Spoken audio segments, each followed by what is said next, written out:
Ce serait pas bien si on produisait notre propre électricité?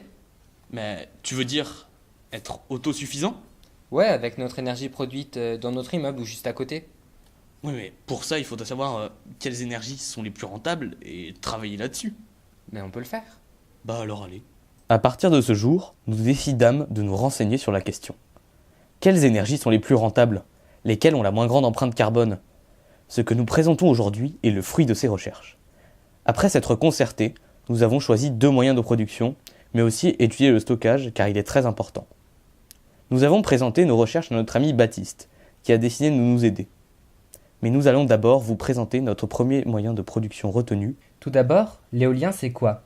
Il s'agit d'une solution qui permet de convertir l'énergie du vent en énergie électrique via des éoliennes. Celles-ci sont équipées de pales fixées sur un rotor équipé d'aimants. Lorsque les pales tournent, les bobines du stator captent le champ magnétique des aimants et le transforment en électricité. Mais ensuite, l'électricité va dans les immeubles? Non, pas vraiment. Elle est d'abord envoyée dans le réseau électrique commun. Bah EDF quoi. Oui, et chaque immeuble en reçoit une partie. En France, il y a environ 5% de l'électricité produite par le parc éolien. Et l'avantage de l'éolien, c'est qu'il y a du vent partout. C'est vrai et faux à la fois. Toutes les régions ne sont pas exposées au vent de la même façon.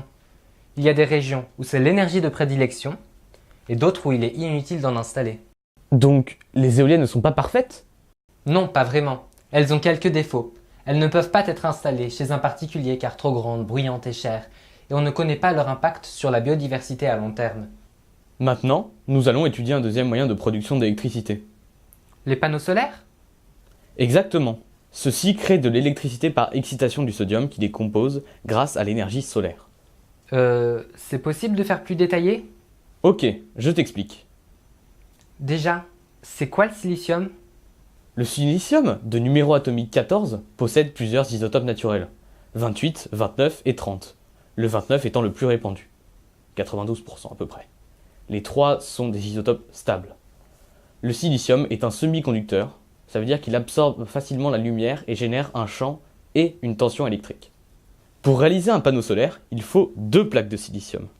L'une, au soleil, sera dopée avec du phosphore, et la deuxième, dopée avec du bore, sera placée en contact en dessous.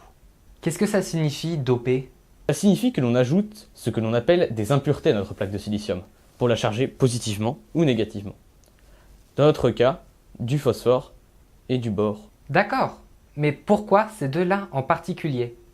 Eh bien, pour être stable, le silicium va réaliser la règle de l'octet, et donc créer 4 liaisons avec d'autres atomes de silicium.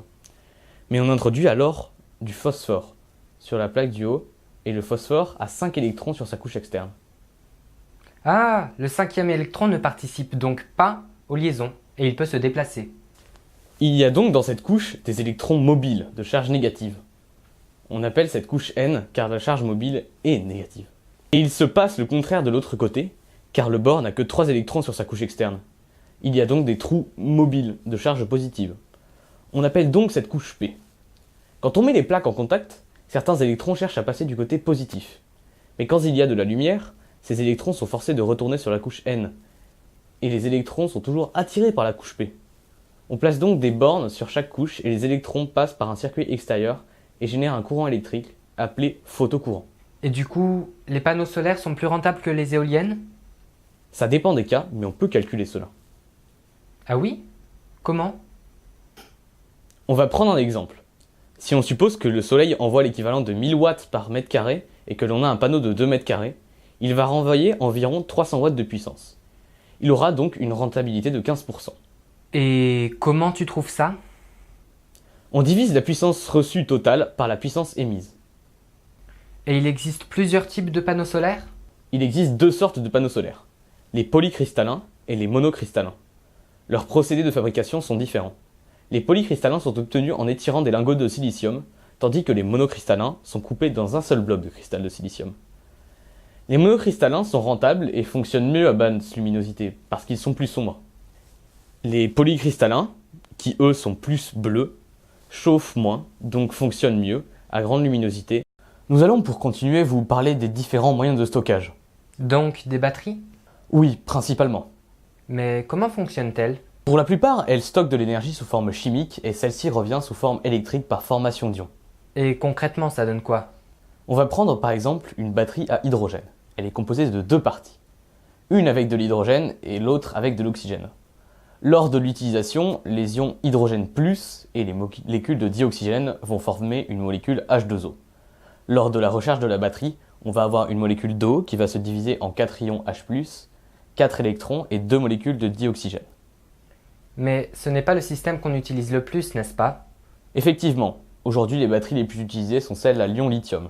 C'est un matériau très léger qui a une grande densité énergétique, c'est-à-dire qu'il peut contenir beaucoup d'énergie par kilogramme. C'est un système d'avenir? Non, car le lithium est très rare et son extraction utilise énormément d'eau. Le nombre de recharges de ces batteries est également très limité. Et il existe des alternatives? Plomb, et les chercheurs ont synthétisé en 2015 des batteries au sodium. Ces dernières ont un avantage car le sodium est le 7e élément le plus abondant sur Terre et son extraction est bien moins polluante. Il existe des alternatives, mais elles sont encore au stade expérimental. C'est ça. Alors? Bah écoute, je sais pas, hein. Ouais, c'est vrai. On a fait toutes ces expériences, on a étudié tout ça, mais au final, qu'est-ce qu'on va en tirer? Vous inquiétez pas, j'ai la solution à votre problème. Ah oui? Et comment vous comptez vous y prendre? Simple. On va calculer. Nous allons maintenant passer au concret. Après avoir compilé des consommations de différents appareils électriques du quotidien, nous avons défini un immeuble type. Ce dernier est composé de 24 appartements de 80 m² avec une consommation totale de 96 000 kg. Si l'on se fournissait au prix du marché actuel, cela coûterait près de 600 € par appartement et par an. On a donc cherché à savoir combien de panneaux solaires et d'éoliennes seraient nécessaires à l'alimentation de l'immeuble. Sachant qu'un panneau solaire produit en moyenne 1200 kWh par an, il nous faudrait 80 panneaux solaires. Pour les éoliennes, il en faudrait 10 de 5 kW pour produire l'électricité nécessaire à l'immeuble. Au final, l'éolien reste le plus écologique dans sa fabrication, mais les panneaux solaires sont moins chers et produisent plus pour une même surface au sol. Pour finir, ce qu'on peut dire, c'est que l'accès aux énergies renouvelables dépend énormément des moyens que l'on a à y investir. En effet, tous les pays ne disposent pas des mêmes conditions climatiques, ni du même budget à investir dans les énergies renouvelables. Aussi, tous les pays n'en sont pas au même point sur le plan des recherches, des expérimentations, notamment pour le stockage. On peut donc en conclure que, à l'échelle d'un immeuble, l'accès aux énergies renouvelables et les différents moyens de stockage et de production dépendent énormément du lieu où on se trouve, mais aussi du budget que l'on a.